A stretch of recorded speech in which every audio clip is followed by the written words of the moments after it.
और व्यवस्था पे अगर ऐसी सोच के लोग बैठेंगे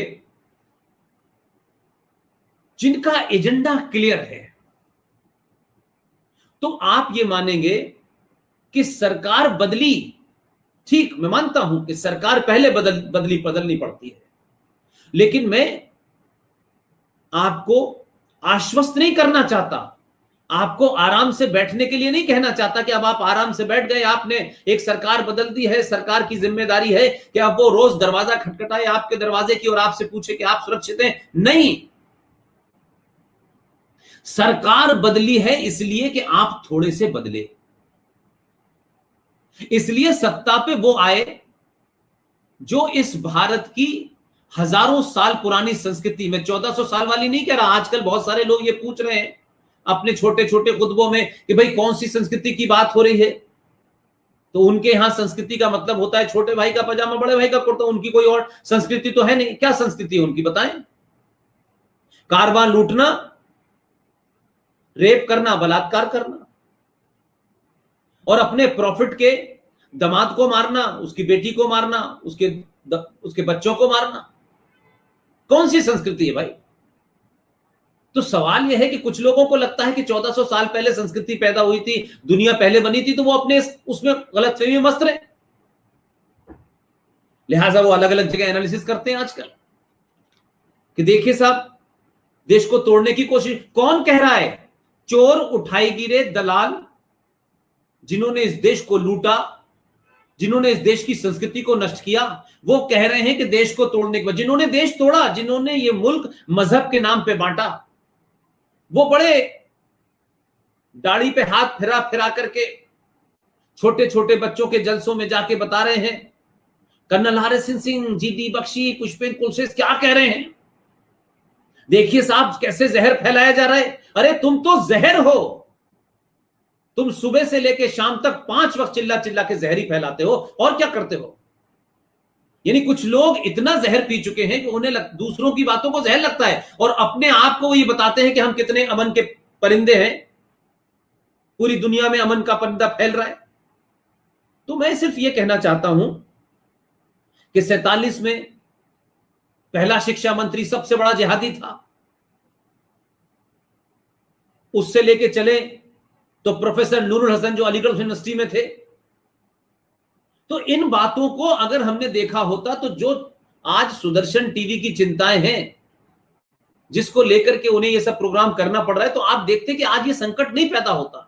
लेकिन मैं फिर कहता हूं कि सरकारें आती हैं, सरकारें जाती हैं, सरकारों का अपना रोल होता है। अगर चौकन्ना, चुस्त, अलर्ट नागरिक नहीं होगा तो आपके साथ सरकारें ऐसे करके चली जाएंगी। लिहाजा संविधान में क्या हुआ? संविधान की सभा में बहस के वक्त जब यह बात आई कि इसको सेकुलर करा जाए, तो जो लोग आजकल जय भीम जय मीम का नारा लगाते हैं, ये मक्कार, लेकिन वही लोग जो आजकल हमारे नाम ले लेके चारों तरफ बता रहे हैं कहां पे रामपुर में हमने क्या कहा और मुरादाबाद में हमने क्या कहा, वो मक्कार जो है कितने मतलब सेलेक्टिव ही नहीं, मतलब उनके नीचे से लेके ऊपर खून का जर्रा जर्रा जो उनकी नसों में बह रहा है, वो कितनी बड़ी मक्कारी का शिकार हैं, कितने बड़े जिहादी हैं, और वो ये जानते हैं कि हमें कत्ल करने के बाद ऐसे कहना है कि नहीं, एक इंसान का कत्ल तो सारी इंसानियत का कत्ल है। जिन्होंने पूरी इंसानियत को कत्ल करा, जो आज भी कर रहे हैं, पूरे 57 देशों में इस्लाम के नाम पे जो हो रहा है, वो इंसानियत का कत्ल नहीं है। पूरे हिंदुस्तान में जो कत्लो गारत ये कर रहे हैं वो नहीं है, लेकिन अपनी बात को ऐसे बताएंगे जैसे लगता है ओ हो बस ये आखिरी वली अल्लाह है, और ये जो बता रहे हैं सब सच बता रहे हैं। ये झूठे और मक्कार लोग, इनको अपनी बात नहीं बतानी है, इनको ये बताना है कि देखिए गुजरात में क्या हुआ। ये मक्कार एक से एक पढ़ा लिखा, टोपी वाला, अचकन पहने हुए, मस्जिद में, खुतबे में, जगह जगह ईदगाहों पे जो करते हैं ना, ये सबसे बड़े जहरीले सांप हैं। मैं ये शब्द इसलिए इस्तेमाल कर रहा हूं कि जो मैं पिछले 30 साल से देख रहा हूं, इससे इनके लिए कोई बेहतर वर्ड हो नहीं सकता, ये यही है। लेकिन लाशों पे खड़े होकर कहते हैं कि देखिए साहब, हमें तो मारा जा रहा है, हम तो कितने मजलूम लोग हैं, मासूम लोग हैं, मजहब के नाम पे देश बांटा, इतने लाखों लोग मर गए, इनको शर्म नहीं आई। तब भी कहते हैं गंगा जमुना तहजीब। तो 47 से ये फ्रॉड शुरू हुआ था, जो 2020 तक लगातार जारी है। तकलीफ यह है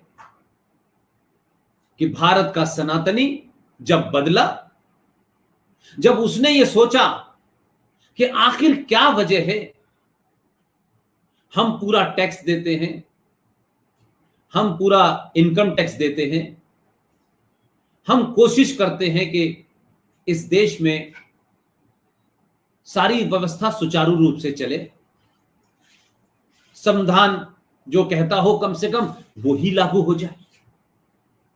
लेकिन आप इन मक्कारों को देखिए, नहीं देखिए साहब, ये हिंदुत्व के लोग आएंगे, इस देश में संविधान बदल देंगे। और इन मक्कारों को कुछ लिबरल ने सिखा दिया है कि जैसे ये लोग खड़े हो, बोलो देखिए साहब गॉडसे के लोग आ गए।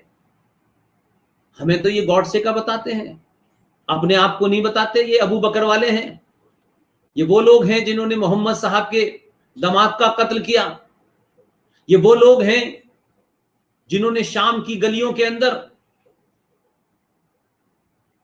उस खानदान के लोगों की औरतों को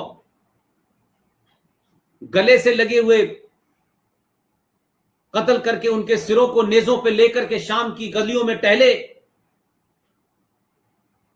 उनकी महिलाओं की बेइज्जती की, उनकी नुमाइश की, उनको बेपर्दा सड़कों पे घुमाया। ये मक्कार ये नहीं बताते कि हमारी हिस्ट्री है, लेकिन हमें बहुत ज्ञान देते हैं, हमें कैसे रहना चाहिए ज्ञान देते हैं। भारत के हिंदू से कहते हैं तुम सेकुलर रहो और हम जिहादी रहेंगे। इसलिए देवबंद नाम की भी एक संस्था है, ये आतंकवादी संस्था है। ये वो लोग हैं जो धीरे धीरे इस देश के अंदर लैंड जिहाद भी कर रहे हैं, मजार जिहाद भी कर रहे हैं, मस्जिद जिहाद भी कर रहे हैं। हजारों मजार बन जाती हैं, पता नहीं उसमें कुत्ता मरा हुआ दबा दिया क्या, किसको दबाया है, कुत्ता है, गधा है, घोड़ा है, मजार बन जाती है। और इस देश की कमजोर और निकम्मी सरकारों की स्थिति ऐसी है क्योंकि 70 सालों में इन जिहादियों को पाला गया है। क्योंकि जो सत्ता में बैठे हुए लोग थे, उन्होंने उन सत्ताओं में शीर्ष में बैठे लोगों को डराया। आप नहीं जानते हैं ऐसा हो जाएगा, पूरे 57 देश आपसे नाराज हो जाएंगे और फिर यहां तेल की प्रॉब्लम, ऐसे डराते थे। ये ब्लैकमेलर है, ये शुरू के ब्लैकमेलर है। ये कारवां लूटने वाली संस्कृति के लोग हैं। पूछो ना पहला कारवां किसने लूटा, मैं बताऊंगा तो बड़ा ऑब्जेक्शन होगा। कारवां गुजर गया, गुबार देखते रहिए। गुबार कहां पैदा होता था? कश्मीर के जंगल में। कारवां कौन लूटता था? पहला कारवां किसने लूटा, नाम बताओ ना। तो मैं ये कह रहा हूं कि जो लोग एक ऐसे मजहब को जिसमें अपने ही प्रॉफिट के खानदान को मारा गया हो, कत्ल गारत की है, उस कम्युनिटी जिसको मारा आपने, उन शियाओं के बारे में दुनिया का सबसे बड़ा जुलूस पाकिस्तान में अभी निकला शियाओं के खिलाफ। उन्हें वो मुसलमान नहीं मानते, खुलेआम उनके हत्याओं की इजाजत है। यहां का मुख्तार मुसलमान जो रामपुर की स्पीच और मुरादाबाद की स्पीच को लेकर के जगह जगह बता रहा था, वो ये नहीं बताता है कि इस देश में जब भी शियाओं ने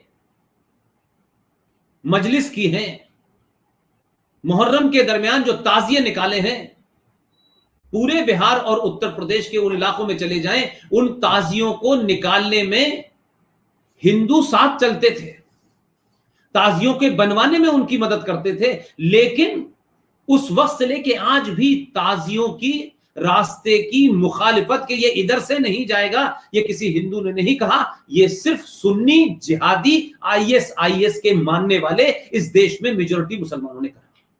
ये नहीं बताएंगे आपको, ये बड़ी बड़ी बातें करेंगे, आपको कुरान का हवाला दे देंगे, सेलेक्टिव दे देंगे,